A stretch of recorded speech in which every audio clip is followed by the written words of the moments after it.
walkers, crawlers, blood, guts, and all that is zombie.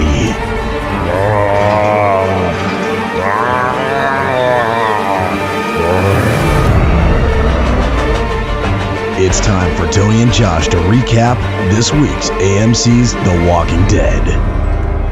I just got to say out of the box, Josh, the zombie tech, the FX, the special effects for the zombies is getting much better. It is, yeah. There's a lot that we're going to cover in this little bonus episode, guys. We are going to recap AMC's The Walking Dead, episode 606, or the sixth episode of the sixth season. Always Accountable, the name of this episode. And getting back to Alexandria proves to be hard would be the underline for that one. And certainly it does. We see a lot of struggle in this episode, both physically and emotionally, even with some characters. Yeah, I'm thinking I'm thinking that the military guy there, Ford, is it? I can't remember. Yep. Abram Ford. He sounds like he's ready to set up house.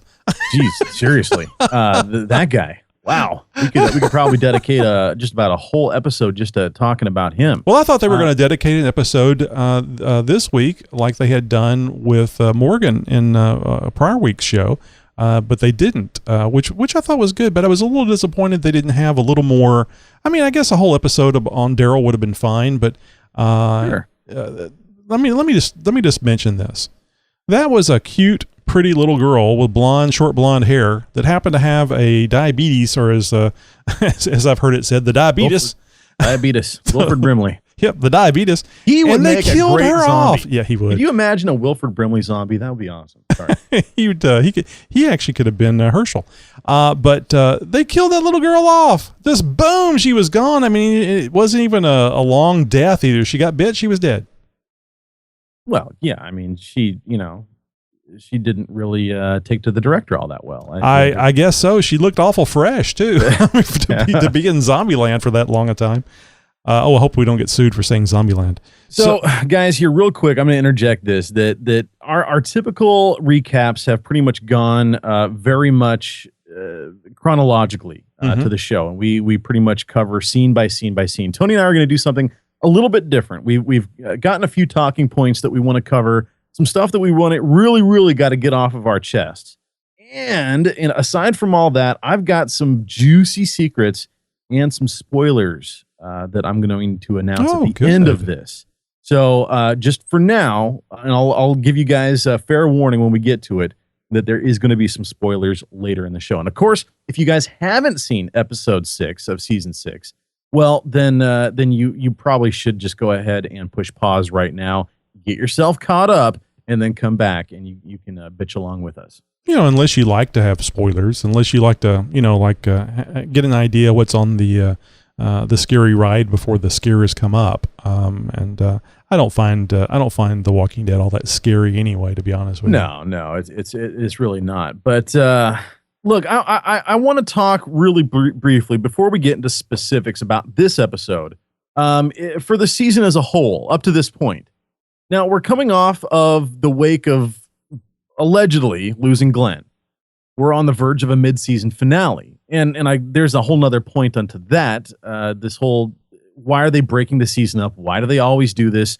Why do they get us all hooked with, 5, 6, 7 episodes and then cut us off for 3 months and then come back? Well, you entered the word finale into there. You make a big spectacle about it. Mid-season finale. It would have been just a regular show, but now you're making it a finale right in the middle of the season. You add a bunch of marketing, some previews, and a whole ton of commercials. Well, that equals big bucks. That's why they do this sort of stuff. That's why we have mid-season finales. But aside from that, season 6 has been a little different. Certainly a different feel, definitely a different look to it than what we've seen in prior years. And one thing that I've heard a lot of people, and I've read a lot of people complain about is, Jesus Christ, when is this season going to get into full swing? We've had a lot of history. We've had a lot of character development. We've had a little bit of action. We've had, obviously, the attack on Alexandria. Sure, that's definitely worth mentioning. and certainly a big deal as far as this show story goes. But when is this show really going to get into the intense, hard-packed action that we've seen in many episodes in seasons prior? There's too many new questions and not enough answers. It's been a season of no answers. They haven't given us those little bits of information that we typically find questions for as the show goes on. And typically those in seasons prior have been answered, by the following episode. Not so much this year. Well, I think what they're doing is character development, much like a good novel would do. We're in the 6th season. We have a lot of characters, but they didn't do this with any other character. I mean, spending this much time with this fraction of a group, or with this, an entire episode with one character. But it was a very good episode. So I will give you that. So I will give you that. It was but like I said, this is unprecedented. They haven't done this before, and so when you take valuable season time, and you take it up with character development, and a lot of it, more so than we've ever seen before. Yeah. Well, that makes the story more in depth. I think it makes it better. Just because I agree. Just because you've been making a mistake before and successful doesn't mean. And come on, it is 6 seasons, so the same old. How do you change things up to keep it fresh for people? To keep that audience interested in the show without ruining the show and without having a motorcycle and a big pool with a shark in it. Well, those are the magic words. Keep the audience interested. And that's a note that kind of comes up a little bit here in the midst of this mid-seasonness, if you will.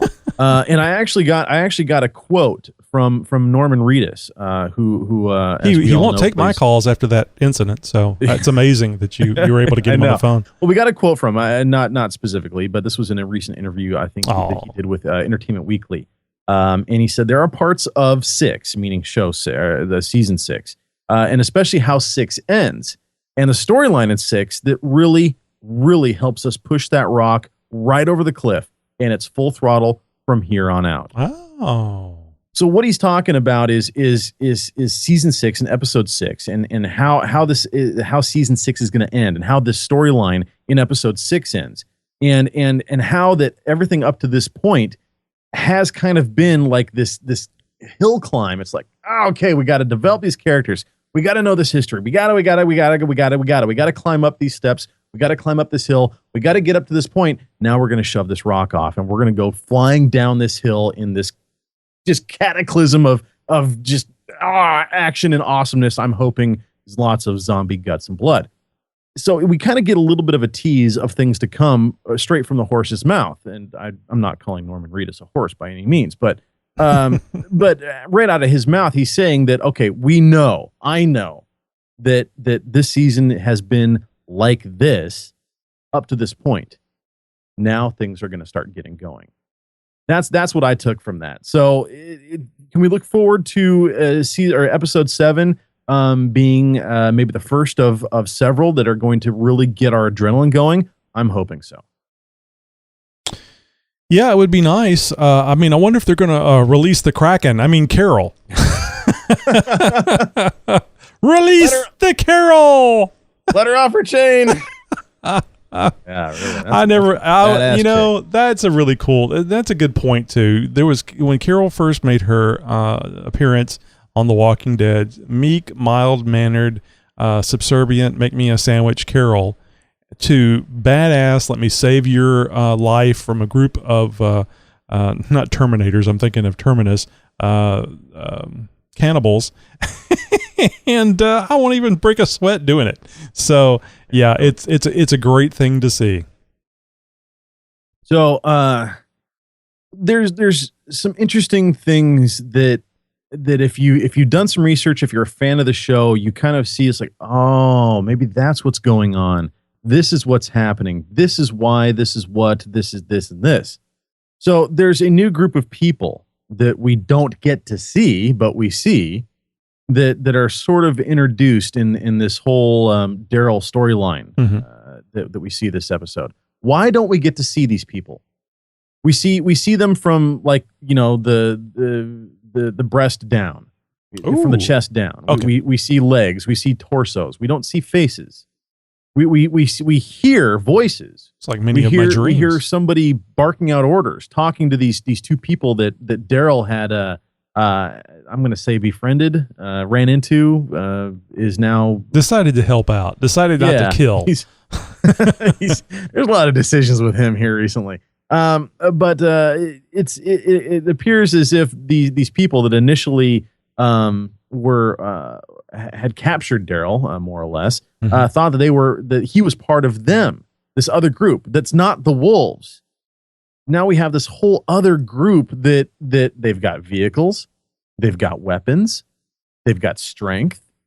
Who are these people? They appear to have certainly finely seem pressed clothing as well. I mean, they didn't, everything looked nice clothes, and neat. Everything, the whole 9 yards. These people look like they are from some kind of a civilization.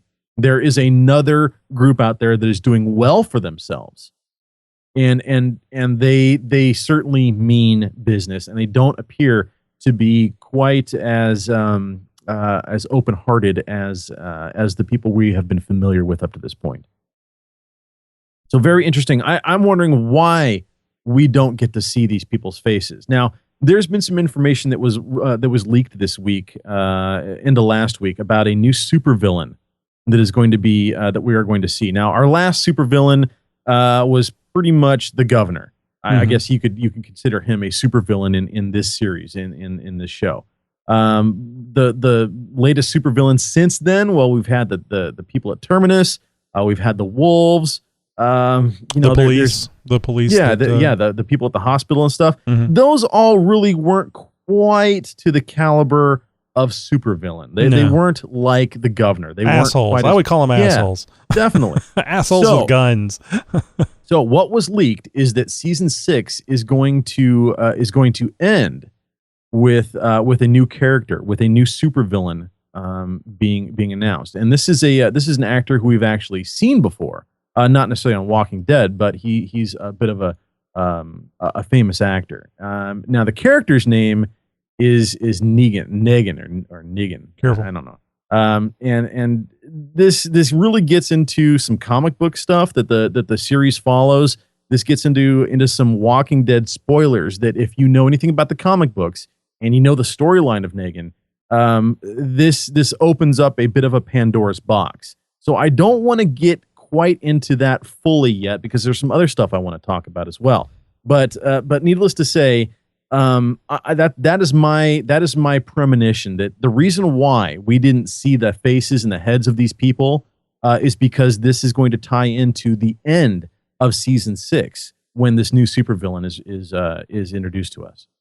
Well, I don't know, but I'm thinking if they're not going to show us their faces, that either they're people we will recognize, or there is something that they do to themselves that isn't a W on the forehead, but something that is a, mark of the beast. And perhaps the beast is Negan, just off the top of my head. Obviously. So a bit of an insight to this is the dialogue between Daryl and the two people that captured him, or that he's running around with right now. Right. And once they find out that he's not one of them, they treat him much more differently now. Right. There was this point in time where they had him tied up. They had came across him and kind of surprised him, knocked him out, captured him. We see him kind of coming to and kind of in and out of consciousness as they're rifling through his bags. He's woken up to a gun in the face. And they kind of like, all right, you're coming with us, sort of thing. And then they find out later on that he's not one of these group that they are, I guess, running from. Right. So at that point, it's like, okay, well, we can untie you and all that stuff. Who are you? And Daryl asked the guy, there's a guy and two girls.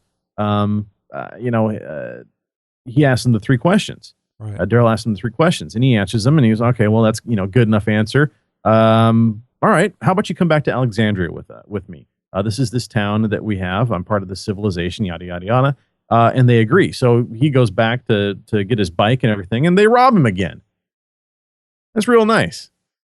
Did Did you have a problem with the motorcycle starting right up and then riding away? I mean, why was Daryl pushing the motorcycle? To save gas, I think. Oh, I thought he ran out of gas.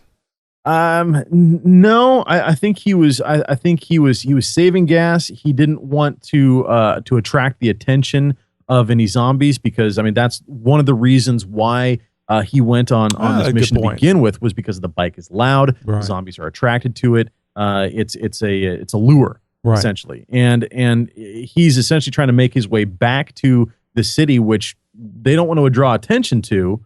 So the best thing to do is to be stealthy as much as possible. Yeah, he was being shot at by those people we have yet to see fully. So yeah, it makes sense. I thought he had run out of gas. It kind of seemed like he had slowed down, looked down at his motorcycle like there was a problem, and then started pushing it. So I just took it. Maybe it may be that he is, because when they stole his bike from him, they said, we're sorry, because it's the whole, we're not bad people. We just kind of have to do some bad things because that's kind of what people do now. Right. And it kind of that sort of thing. And his response was, "You're gonna be." Yeah, you will be. So maybe the bike was out of gas, and he just switched it to the reservoir. Which anybody who's been a motorcycle rider knows that when you switch the tank back to, because most motorcycles don't have a gas gauge. You kind of gotta have a feel for it. You got to know your bike. Right. And so it's like, if you do run out of gas, you've got this little lever that moves a little valve, and you've got about another quarter cup of gas to get you to a gas station or something, get you off the freeway, get you back over to where a phone is, or something like that. So he knows that maybe this bike is out of gas, and that they're not going to get more than a couple miles. So all he has to do is just hoof it down the road a bit, and they'll be sorry twice. Well, and now that he's not going to have to hoof it, because he found something interesting. Now, here's a little bit of an Easter egg for you guys. Did you know that the tanker truck that Daryl finds in the bushes has a license plate that says Patty? And Patty is the name of the person. It is who the people that robbed Daryl to begin with, they were after when they went back to that the place that it looked like it was the place that him and Aaron got trapped in. They were looking for Patty. We just assumed that Patty was a person, was a girl, was a woman. Patty was actually a tanker truck full of fuel. So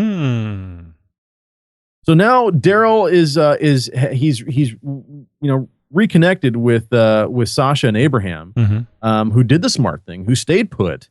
She knew exactly what to do. I mean, she says when you're searching for a tracker, you stay put. Yeah, exactly. Beautiful. So he, of course, found them. And now they are back on their way to Alexandria with a tanker truck full of fuel. Awesome find, especially when they've got a trunk full of some other goodies that Abraham had found. Yes. He found himself a rocket launcher. He found himself RPG. a thing of cigars. Yeah. Big ass cigars. Are you kidding me? Bringing out the big guns. Nothing says Christmas like an RPG, and it's not one RPG that was on that. And that makes me think of something. The soldier that had the RPG slung across his back, the dead soldier that was zombified.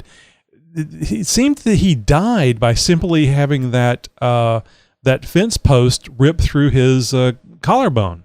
And I was surprised by that. It didn't that didn't remove his head. No, but he probably bled out or something along those lines. Well, I don't think the zombies have to have blood. Did you see the crispy critters that were in the field? That's how he turned. That's how he turned. He probably was speared through the chest. Oh, okay. His I'm talking about filled up. Yeah, but I'm talking about the zombie, the de-zombification. It seems like once he fell off that pole, that he was no longer animated. I don't want to say alive. Well, yeah, he fell. I mean, he was on top of a freeway overpass. So, I mean, we're guessing. Did he drop? Yeah. Oh, okay. I just thought he was laying on the ground. I didn't hear anything moving. I'm like, how did that kill? Because he splatted. He fell 100 feet and went. I guess that's the reason why that RPG launcher had to be hanging on that pole once he had fallen off. Otherwise, it wouldn't be there.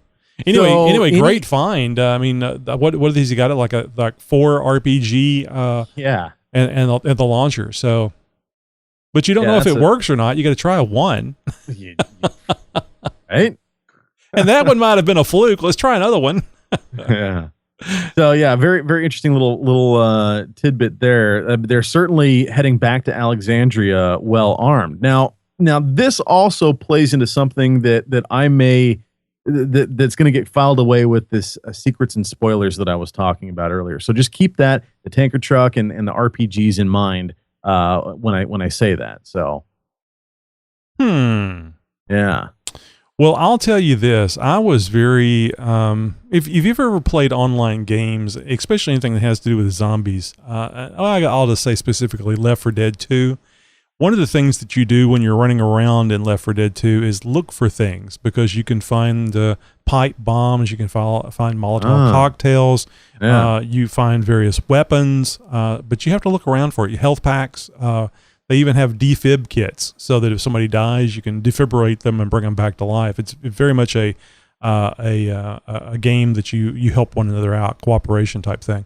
But some people just run straight from point A to point B, and other people like myself look around in the usual places for goodies. Leroy Jenkins. Yeah, exactly. So this a little bit of a nerd reference there. this really reminded me of that, where Abraham Ford goes out on this ill-conceived plan to look around and find stuff, and damn it if he didn't. I just thought it was great. I mean, Daryl finds the fuel. Lines of my epic stupidity has paid off, or something along those lines. Yeah, it was great.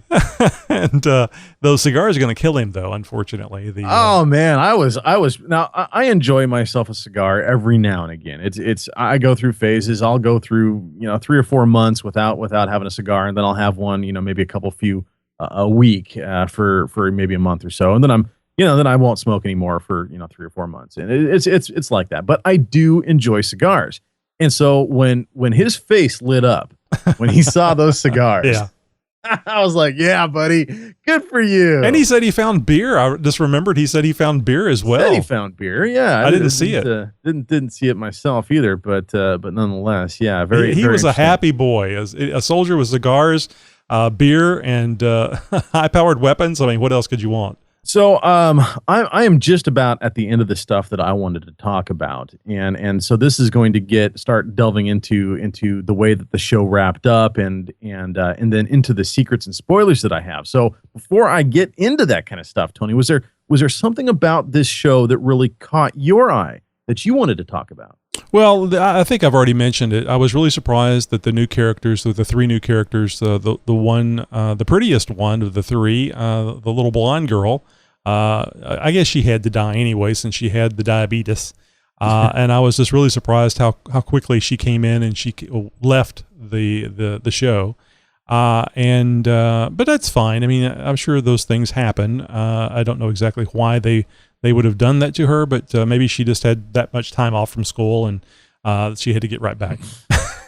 So, and I was a little surprised that at the I don't want to say the end, but at the end of that group, Daryl and the 2 that were left out of the group of 3 that he ran across, I was really surprised they turned on him after what they had been through, and basically Daryl saving them, coming back and providing the insulin that he found in the bag that had his crossbow. And even if they were going to take the motorcycle away from him and do that, really sorry, this is just a survival thing, hope you don't mind, I'm surprised they didn't leave his crossbow. I mean, take the bolt or bolts with you on the motorcycle 100 yards and then drop them. And then, you're safe. Yeah, they got a gun or 2. Good enough for them, and a bike. Yeah, give him something that he can defend himself with. I mean, I hope obviously he at least he's had a knife. Not the bad guy or part of the bad guys that they thought he was. So why not help him out a little bit? Yeah, I was a little bit surprised at the brashness of that whole robbery. Basically, these people piss me off to no end now, and I wish nothing but horrible things upon them. I'd be honestly, I don't, because of the 3 questions Daryl asked, and I don't know, the guy could have been lying, but he says he's never killed a human because he didn't want to go down that road. That kind of rang true to me, and yes, but it also could, to me, after the fact, stunk of well rehearsed, possibly. So, but you got to wonder who else has been asking these questions so that you can rehearse it. Yeah, well, true. But then, what is the motivation behind what they did to Daryl? Well, I mean, why would they take him? Just shoot him. Take his stuff. Shoot him. They certainly didn't have a problem wasting bullets when Daryl ran off of the bag, so it wasn't a waste of bullets situation. So yeah, that might have been more of a knee-jerk reaction. These are, I think that these are good people. I think something bad was happening with the group that they were with, and it probably had to do with the girl that needed the insulin, and it seems like a very much of a trading situation.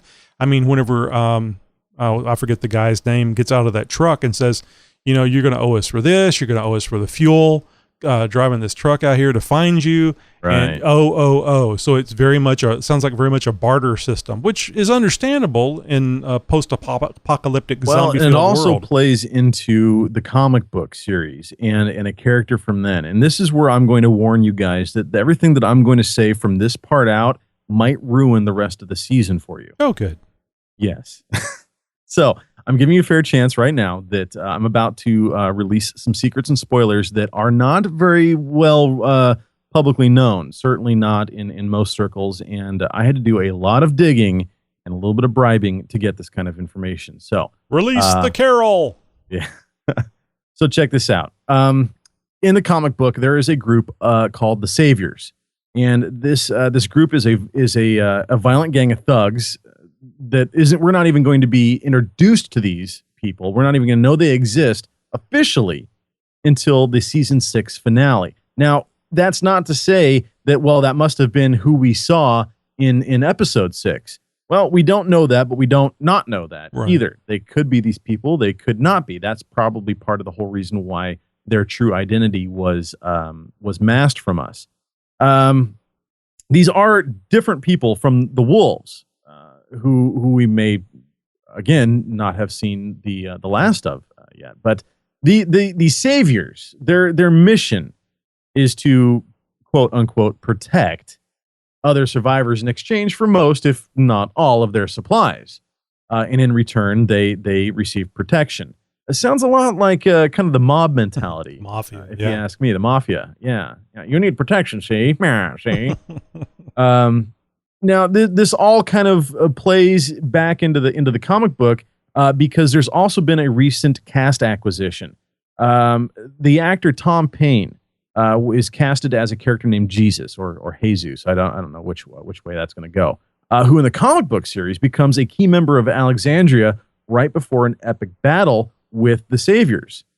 Now, this battle with the Saviors, and again, this Negan character is going to be the new supervillain, is the head of this group, and he's an actor who we've seen before, and whose name is slipping me right now, but Jeffrey Dean Morgan is the name. He's been in a lot of movies. He's I wouldn't necessarily say an A-list celebrity, but maybe an A- list celebrity. But he is nonetheless a big get as far as celebrities go for the casting on The Walking Dead. So this leader of the Saviors in the comic book series carries a baseball bat that's been wrapped with barbed wire. Badass weapon. Certainly going to do some damage. And in the storybook, there are two characters that fall victim, a bloody exit, if you will, from the storyline at the hand of Negan and his barbed wire wrapped baseball bat. And this baseball bat has a name. It's called Lucille. So I don't know whether or not that's going to come up. And if you hear the name Lucille before the end of season 6, well, you can bet that's what it's going to be about. The two people that get killed by Negan's barbed wire wrapped baseball bat are Glenn and Abraham. Now, how can that be? We've already seen Glenn die, or have we? No, we haven't. We haven't. Not exactly. But then why would his name been removed from the list of characters but the credits the opening credits? That's weird. Well, they don't want to give it away. I mean, maybe they don't. Come on. So a producer had leaked this little bit of information that the character that we know as Glenn is dead. that we know as Glenn is dead. Something tells me that we're going to see Glenn again, but he's not going to be Glenn. He may be someone else, or maybe Caitlin? something else. I don't know. I don't know. But nonetheless, it seems like, and there has been with the introduction of the wolves, with the governor, there's been so many instances that have mirrored the comic book series, that's been in the show storyline and stuff like that. That this can't be ignored. So, can you take it to heart? Well, maybe. There's also been some stuff that the writers have not followed exactly. There's been a lot of stuff with the wolves that we never saw. A definitive leader, an organized group that was much more capable of going against a town like Alexandria than what we saw. There's been some stuff before in the past that they haven't exactly followed 100% true to the comic books with, and that's fine because that keeps the superfans guessing, and that keeps people interested. So, is this whole season 6 gonna wrap up with a lot of letdowns and a lot of very drastic character or cast changes? Maybe. Nobody knows for sure. But this information that I have just released upon you guys certainly leads us to have a bigger picture of how the rest of season 6 may end up finishing up as.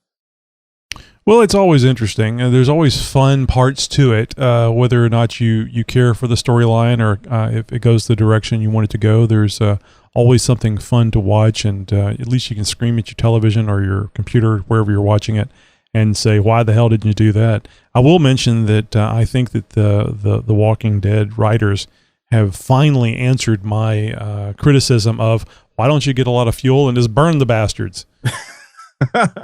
Yeah, that's also something interesting. I read recently about how the character that Norman Reedus plays, Daryl, walking through what looked to be a forest fire. Mm-hmm. Well, they actually did burn down a bunch of forest to create that scene. And I know a lot of people out there, tree huggers, are going, oh my God, no! Well, it wasn't as big of a chunk of land as what you think. I think it was less than a quarter of an acre or half an acre or something like that. Right. And the rest that they actually painted with biodegradable paint. They made it very much look like a scorched set of forest. And from what I understand, this is going to play back into future episodes. This whole burnt down forest. Why was it burned? Why were there burnt zombies? How did it get burned? How and so completely and everything else. That, I guess, is going to come into play in future episodes. Will it be just a question that is answered? Whether it will take center stage, I don't know.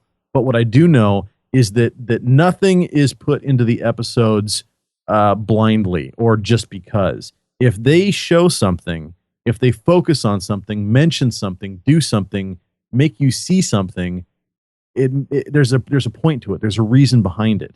And those will become evident as episodes come on. Well, that's what makes a good story, is tying things together and requiring the audience to pay attention. And when you're required to pay the attention, you're required to pay attention to follow along in the storyline, especially a large arc like this is, because everything builds upon everything else. You need to keep it interesting. You need to keep people watching. And, I hope we're keeping it interesting. And I'm hoping that you guys continue to listen to us. And maybe you disagree with what we're saying here. Maybe we're missing the complete point and you'd like to set us straight. Just go over to TonyandJoshShow.com, click on our Speak Pipe feature where it says leave us a voicemail. And we'd love to hear from you. And we'll play those comments here on the show. Now, I want to wrap up with one thing here that I was really, really disappointed that they were actually were going to require you to watch this, piece of shit Into the Badlands, which I do not want to see. Yeah, AMC, I don't want to see this. Stay tuned for sneak peek up, for the next week's Walking Dead later in the midst of this show, which we want you to see. Do I have any reason to not care for kung fu Blades, post-apocalyptic. No, I love Kung Fu Theater years ago. I didn't watch it. As much as I love The Walking Dead, I wasn't going to sit through 20, 30 minutes, God knows how long they were going to, put off that first commercial break. Yeah. Just to see, something that I can go on to AMC and catch here, right now. Well, I even took it to the point of, screw you, I'm not going to watch this show. You're blasting this crap to me every freaking 5 seconds. Oh, I do not want to see this show. Is it really that incredibly bad that you feel you have to push me so hard to watch this significant piece of shit? Talk about a hard sell. Good Lord, were they shoving that down our throats. Maybe this crap works with 20-year-olds, but it ain't working with me. I'm not watching it. I don't like it. I've never seen it. I've already based my opinion on nothing other than you pissed me off. And no, I didn't watch the previews to the next Walking Dead episode because screw it. I can wait and watch it next week, and I don't need the stinking preview. Yeah. So anyway, that's my rant, and thank you AMC for putting on good shows, but whoever the marketing guy that just came up with that crap, fire him and the horse you rode in on. You. That's what I got to say to that guy. But if you want to advertise here, we can take it all back. Yes, of course. AMC, we'd love to have you. We'll see you guys next week.